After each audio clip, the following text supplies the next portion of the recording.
শুনছিস, কাল না মধুর ছেলের বিয়া।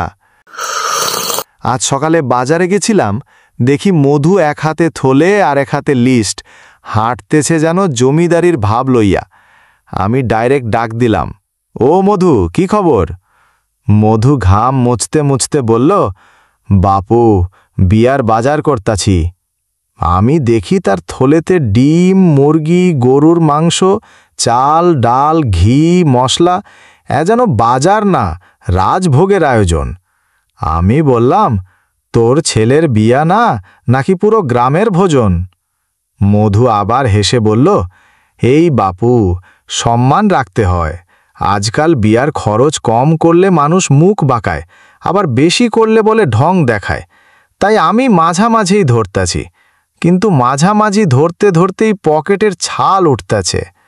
আরে ভাই, বিয়া মানে শুধু দুজন মানুষ না, সাথে আসে 200 অতিথি, 300 আত্মীয় আর 400 জন ফ্রি খাওয়ানওয়ালা। এদের সবার দই, চিরা, খাসির মাংস, পোলাও দিয়া বিদায় করতে হয়। না দিলে পরে বলবে, মধুর ছেলের বিয়া দেখছি কিপটামি করতেছে। আচ্ছা মোল্লা, বল দেখি, বিয়াতে এত খরচ কেন? কারণ দুঃখের শুরুটা নাকি মহা ধুমধামের সঙ্গেই করতে হয়। আমি নিজেই তো এর সাক্ষী।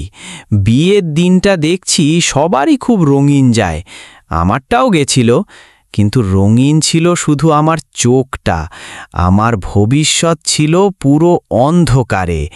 বিয়া হওয়ার পর বুঝলাম, যে ঘরে ঢুকেছি সেটা আসলে সংসার না, বউয়ের রাজ্য।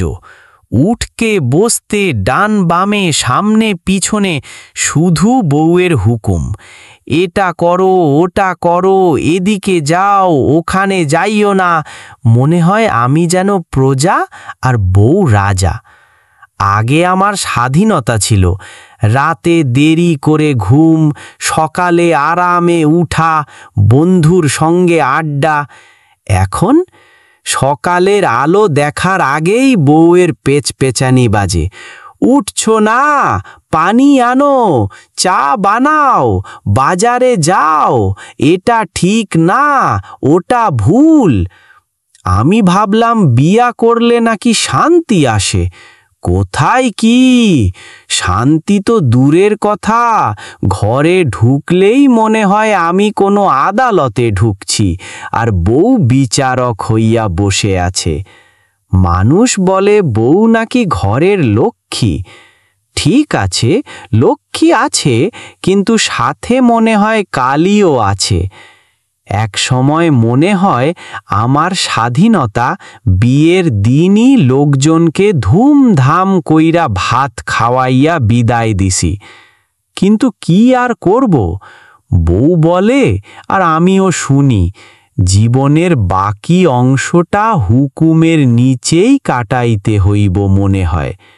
বললে কেউ বিশ্বাস করে না, তাই দুঃখটা চুপচাপ ভিতরেই রাখি। বিষয়টা একটু খুলে বলতো হোজা। তবে শোনো, রান্নাঘরে এসো না। আজ আবার তোমার সাহায্যই লাগবে। হ্যাঁ, সাহায্য লাগবে, কিন্তু রান্নাঘরে এসা সাহায্য করো না। আজ আবার তোমার সাহায্যই লাগবে, আই বর্তি সাহায্য করি। রান্নাঘরে এসা সাহায্য করো, ওই বাইরে বসে বসে শুধু বাতাস খাইবা নাকি? রান্না তো করতে হবে।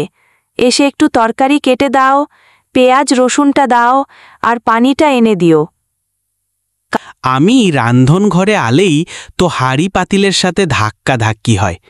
কোনোদিন হাঁড়ি উল্টি যায়, কোনোদিন চামচ মাটিতে পড়ে ঝনঝন শব্দ করে, হাঁড়ি পাতিলে ডোকাডুকি কইরে থালা ভাঙ্গে পড়ে বাজনা বাজায়। মনে হয় রান্ধনঘর না, যেন যুদ্ধের ময়দান। কাজ না করার কত বাহানা। ঠিক আছে, তুমি বাইরেই থাকো। ঠিক আছে, তাইলে বর্থে দাঁড়াইয়ে দুয়া পড়ি, যেন রান্ধন ঠিকমতো হয় আর কিচ্ছু না ভাঙে। দেখলে বউ, আমি যে কত কাজ করি। রান্ধন ঘরে না ঢুইকে শান্তি রক্ষা করাই আমার প্রধান দায়িত্ব। দিনে তো বউয়ের জ্বালা আছেই, রাইতেও ঘুমাইতে গেলে শান্তি নাই। তুমি ঘুমাইছ? না, চোখ বুঝলেই ঘুম আসে এমন মানুষ আমি নই।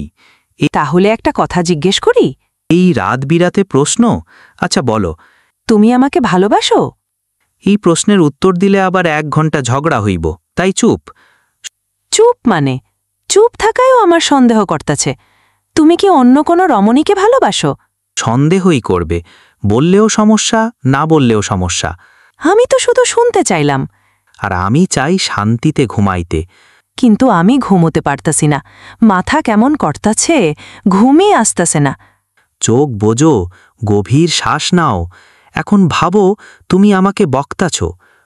আমাকে বকা দিতে বলতেছো কেন? তুমি বকতে থাকলে আমার ঘুম আসে। আচ্ছা, আমি বকা দিলেই তোমার ঘুম আসে? হ্যাঁ, ওটা আমার জন্য লরি গানের মতো। তাহলে তুমি আমাকে ভালোবাসো না? ঠিক আছে, শেষবার জিজ্ঞেস করতাছি, ভালোবাসো? কাল সকালে জিজ্ঞেস করো, তখন উত্তর দেব। বুঝেছি, আমার কপাল পুড়েছে। আমার কি হলো রে? আবার শুরু হইল। এইটাই তো ভয় ছিল। আহারে, আমার ঘুম কপালে নেই। তুমি ভণ্ড, তুমি অসহ্য। এইভাবে বকো, ঘুম আসতাছে। আমি বকা দিচ্ছি আর তোমার ঘুম আসতাছে। এইভাবে বকো, ঘুম আসতাছে। হ্যাঁ, আস্তে আস্তে, খুব ভালো লাগতাছে। তুমি আমার ঘুমের ওষুধ। শুধুই কি শুইতে বসতে? কি আর কমু, খাইতে বসতেও শান্তি নাই। নাও, খারাপ হইলে খাবা না।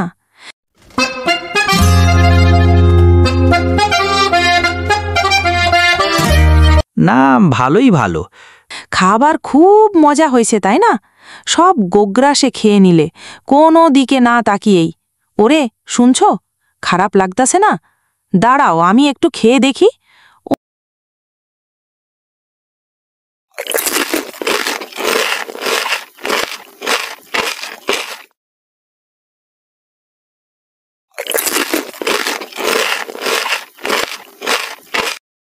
ওমা, সত্যিই ভালোই।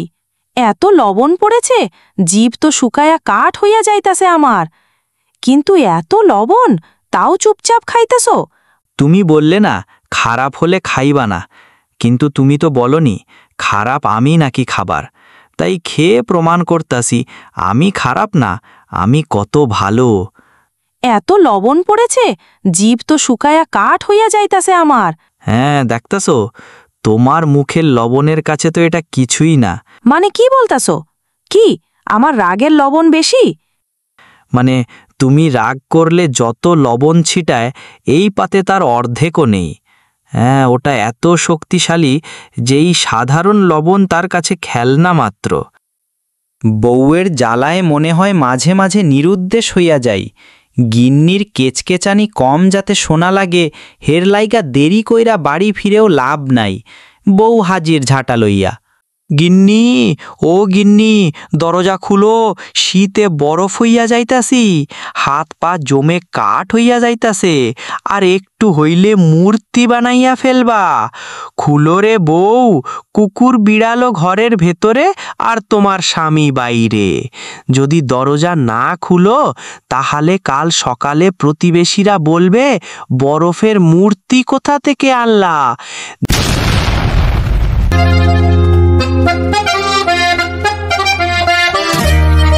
এত রাত্রিরে ফেরো কেন? ঘড়িতে দেখছো কয়টা বাজে? দেখেছি, দেখেই ভয় পাইছি। ভয় পাইছো? কোনো জিনিস দেইখা? আমার আত্মা তো শুকাইয়া গেছে ঘড়ি দেইখা। লোকজন আমাকে ভয় দেখাচ্ছিল। লোকজন তোমারে ভয় দেখাইব কেন? লোকজন আমাকে ভয় দেখাচ্ছিল এই রাতে বাসায় ফিরলে বউ ঝাঁটাপিটা করবে, আর আমি তখনই খেয়াল করি বউ হাজির ঝাঁটা লইয়া।